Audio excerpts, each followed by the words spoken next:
আয়োজনের উদ্দেশ্যটা হইল আজকে আমরা অনেকেই আছি মনে করেন যে বিত্তবান, এদের টাকা পয়সা আছে, অনেকে আছে যে তারা ঈদের দিন যে বাজার করবে সেই ক্ষমতাটা অনেকের নাই।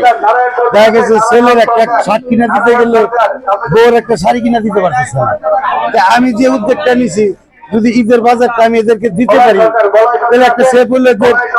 আর আমি যার সাথে রাজনীতি করি, যেমন আমার রাজনৈতিক গুরু হইলো ডক্টর মোহাম্মদ সালাউদ্দিন বাবু, আমি অনেক সময় দেখছি তারে সে সবসময় আপনার ওই যে কোনো ঈদ কেয়ার আইলে বা কোনো পূজা পাইলে সে এরকম একটা সাহায্য করে। ঈদ উপহার, যেমন আজকে আমি ঈদ উপহার দিতেছি, এরকম তারা আমি দিতে দেখি, আমি তারে দিতে দেখে তার আদর্শে রাজনীতি করি, আমি তারই অনুসরণ করতেছি।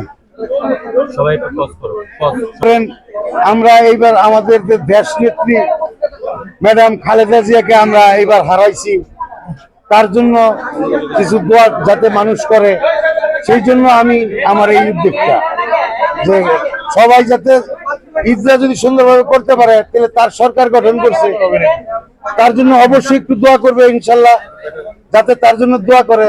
এই জন্য আমি আমার এই উদ্যোগটা নেওয়া। আপনার নিজের অর্থায়নে? এটা আমার নিজের অর্থায়নে, এখানে কোনো কারো কোনো সহযোগিতা আমি নেই নাই।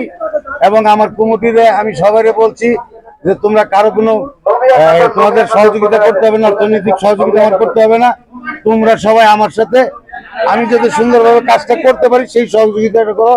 আর সমস্ত অর্থ আমার নিজের। কতজনকে দিচ্ছেন? আমি এইখানে 1300-1400 মানুষের অ্যারেঞ্জমেন্ট করছি, যদি আরো লাগে আমি আরো দিব।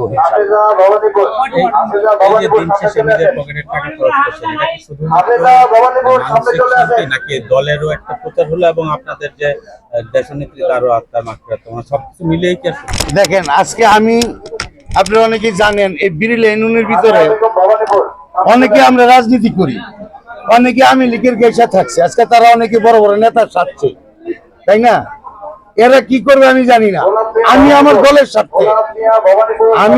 দলের স্বার্থে যদি আরো কিছু দিতে হয় আমি তাও দিব ইনশাল্লাহ। আমার নাম হলো আমি শিরালি, আমি বিরিল বিএনপির মূল দলের সভাপতি এবং আমার বাড়ি সামাইর, আমি বিরিল ইউনিয়নের নাগরিক। আজকে আপনি কি দিচ্ছেন?